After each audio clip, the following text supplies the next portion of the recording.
Hello प्यारे बच्चों, कैसे हैं आप सब। आशा करती हूँ आप सब अच्छे होंगे। आज मैं आपको कक्षा 7 का अध्याय नंबर 12 पढ़ाने जा रही हूँ, जिसका नाम है गुरु नानक देव। गुरु नानक देव की जीवनी के बारे में हम इसे पढ़ेंगे। इसमें गुरु नानक देव के बचपन के बहुत प्यारे प्यारे किस्से हैं, उनके ज्ञानीपन के, उनकी महानता के। तो आइए देखते हैं इस पे। पाकिस्तान में लाहौर में कोई 20 किलोमीटर दूर रावी नदी के दाएं किनारे पर एक गांव है तलवंडी, जो अब ननकाना साहब के नाम से प्रसिद्ध है। इसी गांव में संवत 1526 विक्रमी के कार्तिक मास की पूर्णिमा को कालूचंद बेदी के घर एक पुत्र का जन्म हुआ। अक्सर बालक पैदा होते ही रोते हैं, लेकिन ये ऐसा बालक था जो पैदा होते ही हंसा था। लोगों के आश्चर्य का ठिकाना नहीं रहा। ज्योतिषों ने गणना करके भविष्यवाणी की कि ये बालक बड़ा प्रतापी होगा और संसार में ज्ञान का प्रकाश फैलाएगा। पिता कालूचंद बेदी और माता तृप्ता देवी ऐसा पुत्र रत्न पाकर धन्य हो उठे और अपनी बड़ी बेटी नानकी के नाम पर उन्होंने इस पुत्र का नाम नानक रख दिया।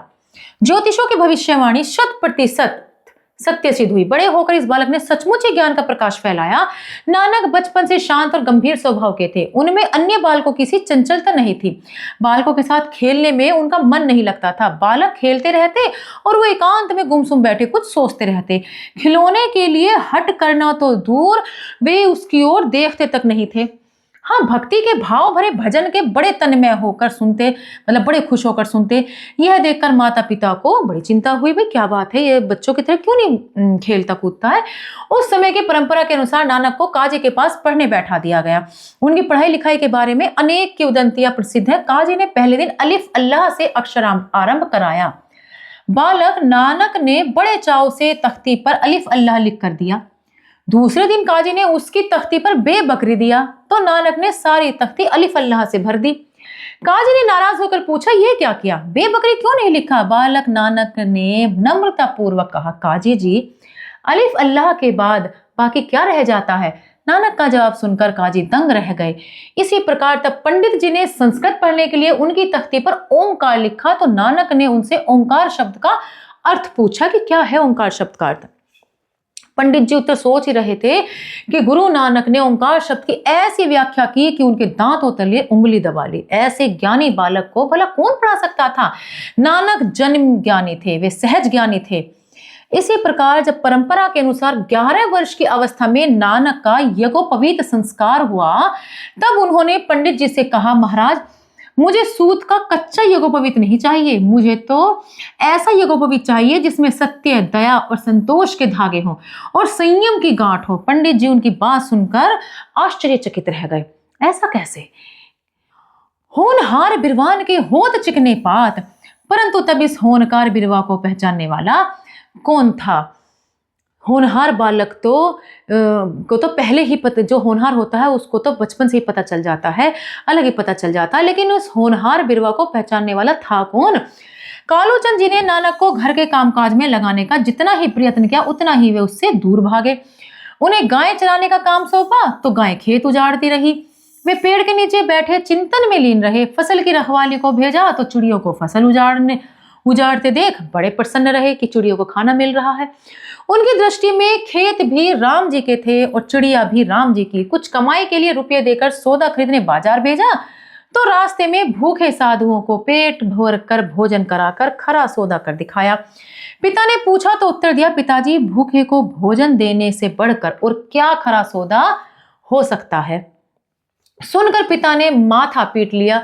उन्होंने सोच लिया कि इसे काम काज में लगाना कठिन है, क्योंकि कामकाज के बिना घर कैसे चलेगा।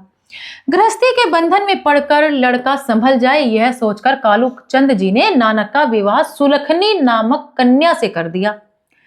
नानक को गृहस्थी के जंजाल में फंसना पड़ा। उनके 2 पुत्र भी हुए, पर पत्नी और पुत्रों का मोह उन्हें संसार के बंधन में अधिक समय तक नहीं बांधे रख सका। कुछ दिनों बाद 28 साल की उम्र में ही उन्होंने वैराग्य ले लिया। वैराग्य मतलब घर गृहस्थी छोड़ दी। वैराग्य लेने के बाद नानक ने 3 वर्ष एकांत में भजन और ध्यान में बिताए।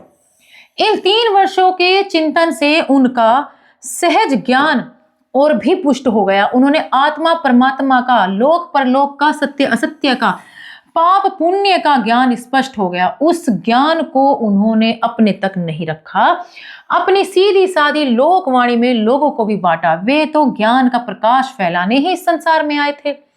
नानक सच्चे संत थे, ईश्वर पर उनका अगाध विश्वास था। अब वे सबके थे, सब उनके थे। सर्बत दा भला चाहते थे, यानी कि सभी का भला चाहते थे। उनकी दृष्टि में न कोई हिंदू था, न मुसलमान, न धनी, न निर्धन। वे जाति पाति के घोर विरोधी थे। उनके लिए कोई जात पात नहीं थी, कोई हिंदू मुस्लिम नहीं था उनके लिए। उनका कहना था कि ईश्वर एक है, वह घट घट में समाया हुआ है, वह कण कण में समाया हुआ है। जिस प्रकार फूलों में सुगंध और दर्पण में छाया समाई रहती है, उसी प्रकार वह अलख, अलख मतलब होती है ज्योति, निराकार मतलब होता है बिना आकार का। परमात्मा यानी कि भगवान सब में समाया हुआ है, उसे अपने अंदर ही खोजो, उसे खोजने वन में जाने की जरूरत नहीं। नानक ने 3 बार सारे भारत का भ्रमण किया और लोगों को सत्य का स्वरूप समझाया। दक्षिण भारत की यात्रा में वे श्रीलंका तक भी गए। उनके साथ उनके 2 शिष्य भाई बाला और भाई मर्दाना रहते थे। वे अपने गुरु के बनाए पदों को गा गा कर लोगों को सुनाते थे। उत्तर पश्चिम की यात्रा में बलूचिस्तान होते हुए बगदाद और मक्का तक जा पहुंचे।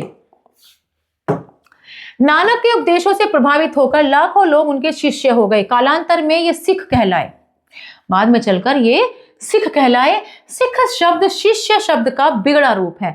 जो लोग मूर्ति पूजा और धर्म के नाम पर किए जाने वाले व्यर्थ के आडंबरों में फंस गए थे, उन्हें सच्चे मार्ग के दर्शन हुए। जो लोग छोटी जाति में जन्म लेने के कारण नीची निगाह से देखे जाते थे, उन्हें गुरु नानक के उपदेशों से बड़ी शांति मिली। गुरु नानक परिश्रम के साथ सादा जीवन बिताने पर जोर देते थे। लूट की कमाई उन्हें पसंद नहीं थी। उन्होंने एक धनी व्यक्ति के भोजन निमंत्रण को ठुकराकर अपने परिश्रम की कमाई खाने वाले गरीब व्यक्ति का रूखा सूखा भोजन ग्रहण किया। उनका कहना था कि परिश्रम ही भजन है, परिश्रम ही ईश्वर पूजा है। वे जो कहते थे वैसा ही करते भी थे। उनकी कथनी और करनी में अंतर नहीं था। जो कहते थे वो करते थे, कोई अंतर नहीं था उनकी कथनी करनी में। विक्रम संवत 1596 में लगभग 70 वर्ष की आयु में नानक का शरीर पूरा हो गया। आज वे जीवित नहीं है, पर उनकी पवित्र वाणी आज भी जीवित है। वह वाणी अनंत काल तक, यानी कि पता नहीं कब तक, भूले भटके लोगों का मार्गदर्शन करती रहेगी। नानक केवल भारत या केवल हिंदुओं या सिखों के मसीहा नहीं है। जब तक किसी समाज में धर्म के नाम पर आडंबर है, छुआछूत है, ऊंच नीच और गरीब अमीर का भेदभाव है, सादे जीवन की जगह तड़क भड़क और दिखावेपन का बोलबाला है, तब तक नानक देव की बातें हमारा मार्गदर्शन करेंगी, यानी कि हमें सही राह दिखलाएगी। नानक देव जी ने हिंदू मुसलमानों के बीच मेल बढ़ाने की कोशिश की थी।